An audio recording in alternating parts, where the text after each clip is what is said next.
ऐसी सिचुएशन में आपने एक मशीन गन भी गवाई, एक सोल्जर को भी गवाया और ओवरऑल आपका कुछ फायदा ही नहीं हुआ। वर्ल्ड वॉर 1 में, वर्ल्ड वॉर 2 में, इनफैक्ट जितने भी बड़े बड़े वॉर्स हुए हैं सब में प्रोपेगेंडा होता है। वो अपने ट्रेंचेस से बाहर आए, उन्होंने हाथ मिलाया और उन्होंने कहा कि कल क्रिसमस है, इसी वजह से आज हम लड़ाई नहीं करेंगे।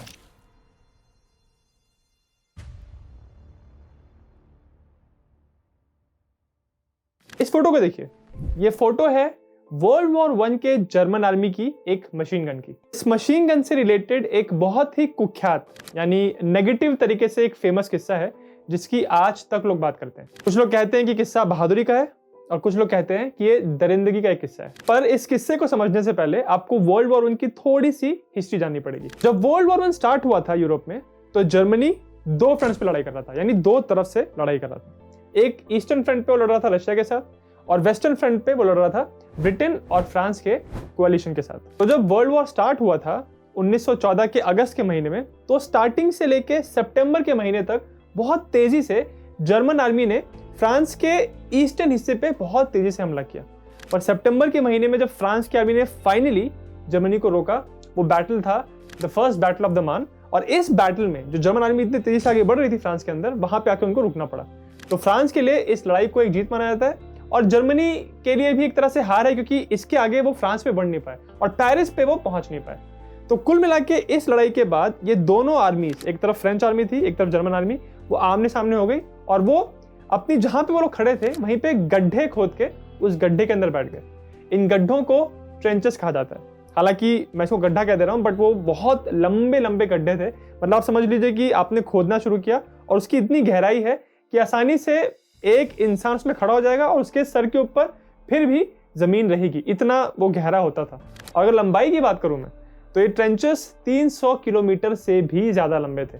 पूरे वेस्टर्न फ्रंट पे, पूरे ऊपर से लेके स्विट्जरलैंड के बॉर्डर के पास तक ये ट्रेंचेस खुदे हुए थे। और इन्हीं ट्रेंचेस में वर्ल्ड वॉर 1 का ऑलमोस्ट 3 साल गुजरा है। और इसीलिए कहा जाता है कि वर्ल्ड वॉर 1 में ज्यादातर ट्रेंच वॉरफेयर हुआ था, क्योंकि दोनों आर्मीज, जो दुश्मन आर्मीज हैं, वो एक दूसरे के सामने गड्ढों में बैठे हुए हैं। जाहिर सी बात है कि अगर आप गड्ढों में बैठे हुए हैं, तो अगर आप गड्ढे से बाहर निकलते हैं, गड्ढे के ऊपर आते हैं, तो आप बहुत बड़ा रिस्क ले रहे हैं, क्योंकि आपके सामने जो दुश्मन बैठा है गड्ढे के अंदर, वो तो स्नाइपर राइफल लेके बैठा है या फिर इसके पास मशीन गन है, वो आसानी से आपको देखेगा और आपको शूट कर सकता है। इसीलिए जब एक आर्मी जो गड्ढे में बैठी है, उसको अगर सामने वाली आर्मी पे अटैक करना होता था, तो एक दो आदमी नहीं, बहुत सारे लोग एक साथ निकलते थे लड़ाई करने के लिए। और ऑब्वियसली जब इतने सारे आदमी एक साथ बाहर निकलेंगे, तो जो सामने के ट्रेंचेस में जो आर्मी बैठी है वो फायर करेगी इनके ऊपर, पर सब लोगों को मार नहीं पाएगी। तो बहुत लोग तो मरेंगे, बट बहुत लोग आगे भी निकल जाएंगे और दुश्मन के ट्रेंच पे कब्जा कर लेंगे। ये प्रिंसिपल था वर्ल्ड वॉर 1 के स्टार्टिंग में दोनों साइड के मिलिट्री लीडर्स का, कि अगर हमको सामने वाले ट्रेंच पे हमला करना है तो हम बहुत सारे फौजियों को एक साथ निकालें, और इतने सारी संख्या में जब फौजी हमला करेंगे तो जो सामने वाला ट्रेंच है उसमें जो फौजी बैठे हैं वो डर जाएंगे, वो बौखला के भागेंगे, या फिर वो बुरी तरह ओवर पावर हो जाएंगे और इस तरह उनकी हार हो जाएगी। तो ये तो मैंने आपको बिल्कुल शॉर्ट में एक्सप्लेन कर दिया कि ट्रेंच वॉरफेयर कैसे काम कर रहा था वर्ल्ड वॉर 1 में। अब हम बात करते हैं इस पर्टिकुलर किस्से की। तो साल 1916 में ब्रिटिश आर्मी सोम नदी के पास कुछ ट्रेंचेस खोद के बैठी थी और उनके सामने एज यूजुअल जर्मनी के ट्रेंचेस थे। तो एक दिन ब्रिटिश मिलिट्री लीडरशिप ने डिसाइड किया कि हम बहुत सारे ब्रिटिश सोल्जर्स को एक साथ ट्रेंच के बाहर निकालेंगे और सामने जर्मन ट्रेंचेस पे हमला करेंगे। और ये लड़ाई थी बैटल ऑफ द सोम की। जब इस लड़ाई में बहुत सारे ब्रिटिश सोल्जर्स एक साथ ट्रेंच के बाहर निकले, तो सामने जो जर्मन ट्रेंचेस थे उसके अंदर सोल्जर्स अपनी मशीन गन लेके पूरी तरह तैयार थे। और जब यहाँ से सोल्जर्स ने अटैक करना शुरू किया, तो इतनी भारी मात्रा में कैजुअलिटीज हुई ब्रिटिश लोगों को कि कहा जाता है कि एक दिन में इतने सोल्जर्स मारे गए थे इस लड़ाई में ब्रिटिश लोगों के, कि उनकी पूरी ब्रिटिश मिलिट्री हिस्ट्री की ये जो लड़ाई है, ये सबसे दर्दनाक, सबसे भयानक मानी जाती है। अगर मैं नंबर्स की बात करूं, तो सोम की लड़ाई में पहले ही दिन में कुल मिला के लगभग 20,000 ब्रिटिश फौजी मारे गए थे। ये जो किस्सा है, ये भी सोम की लड़ाई के पहले दिन का ही है। जब ज्यादातर ब्रिटिश फौजी मर गए, तो जो बचे कुचे ब्रिटिश फौजी थे, जब वो जर्मन ट्रेंचेस में पहुंचे, तो वहां उन्होंने देखा कि ट्रेंच के बाहर एक मशीन गन है और मशीन गन पे एक जर्मन फौजी है। वो फौजी मरा हुआ है, पर उस फौजी के आसपास चेन बंधी हुई है। जब ये चीज ब्रिटिश फौजियों ने देखी, तो उनको ये लगा कि ये जर्मन फौजी इतना बहादुर है, इतना वीर है, कि ये चाहता था कि लास्ट मोमेंट तक ये अपने दुश्मनों पर फायर कर सके। इसीलिए इसने मशीन गन को अपने साथ ही बांध लिया। ये जो किस्सा था, जब इन ब्रिटिश फौजियों ने बाकी लोगों को बताया तो बिल्कुल वाइल्ड फायर की तरह, बिल्कुल आग की तरह पूरे ब्रिटिश फौजियों में ये बात फैलने लगी कि भाई जर्मन फौजी ऐसे डटे हुए हैं कि उन्होंने मशीन गन्स को अपने साथ ही बांध लिया है। अब ये अफवाह जब पहुंचते पहुंचते ऊपर सीनियर ऑफिसर्स तक पहुंची तो उनको लगा कि ये तो बकवास है। तो उन्होंने इस चीज को थोड़ा अलग तरह से प्रेजेंट किया।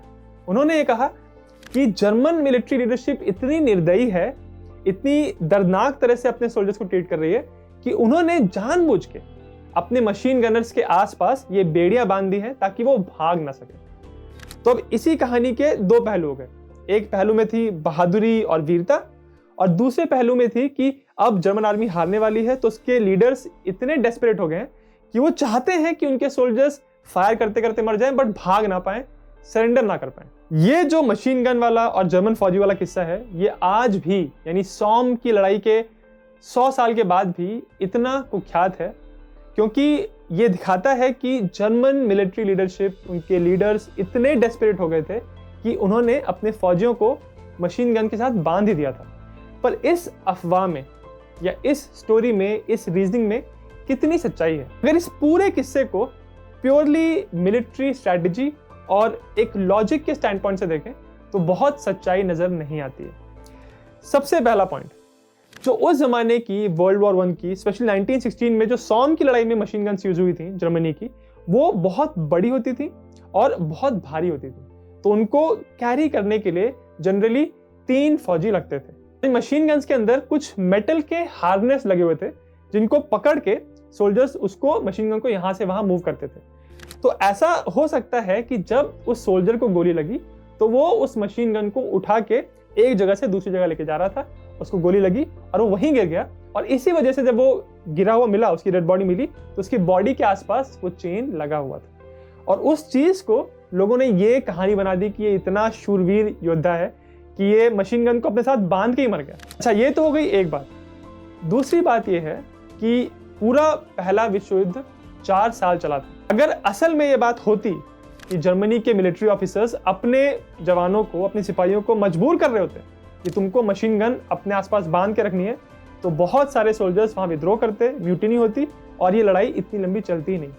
क्योंकि लड़ाई इतनी लंबी चली और हालांकि हालत बहुत खराब थी जर्मनी की, लास्ट में आ जाते, फिर भी इतने बड़े बड़े किस्से नहीं हुए म्यूटिनी के। ये इस बात को दिखाता है कि ये जो कहानी है ये बस एक कहानी है, इसमें सच्चाई बहुत नहीं है। और तीसरा रीजन ये है कि एक बार मान लो कि आपने सच में एक जर्मन मशीन गनर को उसकी गन के साथ बांध दिया। अब उसको पता है कि वो भाग तो सकता नहीं है, वो गन इतनी भारी है कि इसको लेके भाग नहीं पाएगा, और सामने से अगर दुश्मन आ रहा है, उसको पता है कि उसका मरना तय है, तो उसके पास मोटिवेशन ही क्या है सामने वाले को मारने के लिए? क्यों ना वो दूर से अपने हाथ खड़ा कर दे और गन को फायर ही ना करे। ऐसी सिचुएशन में आपने मशीन गन भी गवाई, एक सोल्जर को भी गवाया, और ओवरऑल आपका कुछ फायदा ही नहीं हुआ। इसी वजह से इस रूल का कोई खास पॉइंट नजर नहीं आ रहा है। पर फिर भी ऐसा हो सकता है कि 1-2 पर्टिकुलर केसेस में ऐसा हुआ हो कि कोई सोल्जर जानबूझ के मशीन गन को अपने आसपास बांध के लास्ट टाइम तक फायर कर रहा हो और फिर मर गया हो। बट ये कहना बहुत मुश्किल होगा कि जर्मनी की मिलिट्री डॉक्ट्रिन, उनका ये रूल बन गया था कि लड़ाई खत्म होते होते सारे मशीन गनर्स को अपने आसपास ये गन बांध के रखनी है। फर्स्ट वर्ल्ड वॉर के दौरान और बाद में एक्चुअली सेकेंड वर्ल्ड वॉर के दौरान भी ऐसी बहुत सारी घटनाएं हुई थी जो हुई थी वन ऑफ, कहीं आइसोलेटेड कुछ घटना हुई है, बट उसको खींच के, वो तोड़ मरोड़ के उसको कुछ अलग बना देते हैं और उसको एक बड़ी स्टोरी बना देते हैं, और इसी को कहते हैं प्रोपेगेंडा। वर्ल्ड वॉर 1 में, वर्ल्ड वॉर 2 में, इनफैक्ट जितने भी बड़े बड़े वॉर्स हुए हैं सब में प्रोपेगेंडा होता है। इनफैक्ट अगर आप आज भी देखें तो अगर आप रशिया यूक्रेन वॉर को फॉलो कर रहे होंगे तो आप देखेंगे कि अगर आप एक वेस्टर्न मीडिया आउटलेट को देखोगे तो उसमें बात करेंगे कि यूक्रेनियंस जीत रहे हैं और रशियंस पूरी तरह वहाँ पे फंस चुके हैं, हार गए हैं, और कैसे रशियंस बहुत बुरा बर्ताव कर रहे हैं यूक्रेन की जनता के साथ। वहीं अगर आप किसी रशियन मीडिया आउटलेट को देखोगे या ऐसा मीडिया आउटलेट जो रशिया के साथ सिंपथाइज करता है, उसमें आप देखोगे कि रशियंस जहाँ जहाँ जा रहे हैं, जहाँ जहाँ जीत रहे हैं, वहाँ लोगों के साथ बहुत अच्छा बर्ताव कर रहे हैं, उनको, उनके लिए राशन लेके आ रहे हैं, पीने का पानी दे रहे हैं, सब कुछ उनको दे रहे हैं, और यूक्रेनियंस के साथ बहुत अच्छा सलूक कर रहे हैं। तो आज भी अगर आप देखो तो प्रोपेगेंडा बिल्कुल होता है और आपके सामने सब कुछ है, आपको वीडियो पे सब नजर आ रहा है, फिर भी आपको पता नहीं चलता कि आप इस वाले वीडियो पे भरोसा करो या इस वाले वीडियो। तो प्रोपेगेंडा हमेशा होता है, और वॉर में इसकी इंपॉर्टेंस और बहुत ज़्यादा बढ़ जाती है, क्योंकि आप चाहते हो कि आपके फौजी और आपकी जनरल जनता आपके साथ हो और आपके दुश्मन से बेहद नफरत करें। अगर आपको वर्ल्ड वॉर 1 का एक और बहुत फेमस प्रोपेगेंडा वाला किस्सा बताऊं, तो एक अमेरिकन जनरल था, जनरल बैलर्ड। उसने अपनी डायरी में लिखा था कि हम जब अमेरिका से यूरोप में गए थे वॉर लड़ने के लिए, तो अमेरिका में हमको समझाया गया था, पढ़ाया गया था, सिखाया गया था कि आपको यूरोप में जाके जर्मनी की हर चीज से नफरत करना है, basically hate everything that is German. But जब अमेरिकन फौजी वहां लड़ने के लिए पहुंचे और उनका सामना हुआ जर्मन फौजियों के साथ, तो उन्होंने देखा कि ये भी फौजी बहुत हमारी तरह ही हैं, बहुत मिडिल क्लास या गरीब लोग ही हैं, इनके भी वही चैलेंजेस हैं। और इसीलिए जब कभी कभी लड़ाइयों में कुछ अमेरिकन POWs बने थे, यानी अमेरिकन फौजी जिनको जर्मन्स ने कैप्चर कर लिया था, वो ये एक्सपेक्ट कर रहे थे कि अब उनके साथ जर्मन्स बहुत बुरा बर्ताव करेंगे, क्योंकि हमको सिखाया गया है कि आपको जर्मन्स को हेट करना है। क्यों?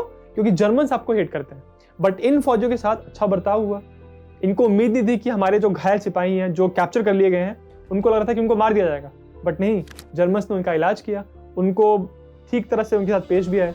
तो ये एक्सपीरियंसेस कुछ और थे फौजियों के, बट उनको पढ़ाया कुछ और गया था, उनके अपनी प्रोपेगेंडा कुछ और था।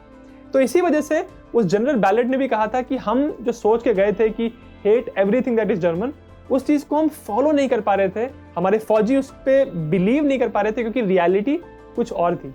और ये आज भी होता है। जब दो देश लड़ाई करते हैं तो ज्यादातर वो लड़ाई होती है आइडियोलॉजीज की, और जो टॉप पे कुछ लीडर्स हैं उनकी ही बातों की लड़ाइयाँ होती हैं। जो एक्चुअली ग्राउंड पे ट्रूप्स लड़ रहे होते हैं, अक्सर आप देखेंगे कि उनकी मेंटालिटी, उनका जीवन और उनकी जो जीवन की कठिनाइयां हैं वो ऑलमोस्ट सेम ही होती हैं।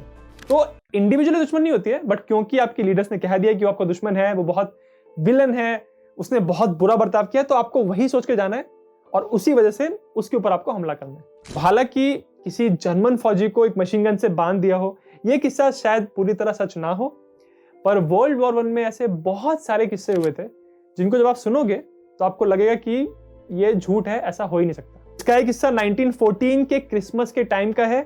बात है 24 दिसंबर की, जब तीनों आर्मीज वहां पे थी वेस्टर्न फ्रंट पे, जर्मनी, ब्रिटिश और फ्रेंच आर्मीज। और उन तीनों आर्मीज के जो कमांडर्स थे वो अपने ट्रेंचेस से बाहर आए, उन्होंने हाथ मिलाया और उन्होंने कहा कि कल क्रिसमस है, इसी वजह से आज हम लड़ाई नहीं करेंगे। और फिर क्रिसमस के एक दिन पहले सब सोल्जर्स बाहर आए, उन्होंने आसपास साथ में बैठ के दारू पिया, बात की। फिर उसके अगले दिन उन्होंने एक फुटबॉल मैच खेला था, फ्रेंडली मैच, और किसी ने लड़ाई नहीं की। अब जब इस किस्से की बात, ये जो कहानी है, जब बाकी लोगों तक पहुंची तो लोगों को लगा अरे ये तो आपस में लड़ाई नहीं कर रहे, इनको तो एक दूसरे का दुश्मन होना चाहिए। और जब ये बात तीनों देशों के मिलिट्री कमांडर्स को पता चली तो उनको और गुस्सा आया। तो ताकि ऐसी घटना आगे ना हो, ताकि जो सोल्जर्स हैं ये आपस में दोस्ती ना करने लग जाएं, इस चीज को कंफर्म करने के लिए और ये सारे सोल्जर्स को सबक सिखाने के लिए जितने भी लोग, जितने भी फौजी, जितने भी ऑफिसर्स इस घटना में इन्वॉल्व थे, उन सबको पनिशमेंट दी गई और बहुत दूर दूर हार्ड पोस्टिंग में भेज दिया गया। इनफैक्ट ये जो फर्स्ट वर्ल्ड वॉर का क्रिसमस ट्रूस का जो इंसिडेंट था, इसके ऊपर मैंने एक अलग से वीडियो बनाया है, वो आप देख सकते हैं, उसका लिंक मेरे वीडियो के डिस्क्रिप्शन में है। और एक और किस्सा हुआ था फर्स्ट वर्ल्ड वॉर में जो बहुत ही अजीब लगता है और सच नहीं लगता है। इसमें हुआ यह था कि जर्मन्स ने एक रशियन पोजीशन पे अटैक करने से पहले वहां पे पॉइजन गैस यानी क्लोरीन गैस छोड़ दी थी, और वहां पे जो रशियन फौजी थे उन्होंने उस गैस को इनहेल कर लिया था। पर फिर भी इस गैस को छोड़ने के बाद भी जब जर्मन्स ने इस पोजीशन पे हमला किया तो वहां पे बैठे रशियन फौजियों ने इस पोजीशन को डिफेंड किया था, और लड़ते लड़ते वो खांस रहे थे और उनकी खांसी में खून निकल रहा था। और इसी वजह से ये जो एक बैटल था, इसको बोलते हैं बैटल ऑफ द डेड। और इसी वजह से ये जो लड़ाई थी फर्स्ट वर्ल्ड वॉर की, इसलिए ये लड़ाई भी हुई थी, ये बिल्कुल सच है। अगर आपको वीडियो अच्छा लगा तो मेरे चैनल जिज्ञासियम को सब्सक्राइब जरूर करें। और अगर आपको वर्ल्ड वॉर 1 के बारे में डिटेल में जानना है तो मैंने एक पूरी प्लेलिस्ट बनाई है जिसमें मैंने वर्ल्ड वॉर 1 कैसे स्टार्ट हुआ, वॉर के दौरान क्या हुआ और खत्म कैसे हुआ ये वॉर, पूरे के बारे में बहुत सारे वीडियोस बनाए हैं। उस सीरीज का भी लिंक इस वीडियो के डिस्क्रिप्शन में है।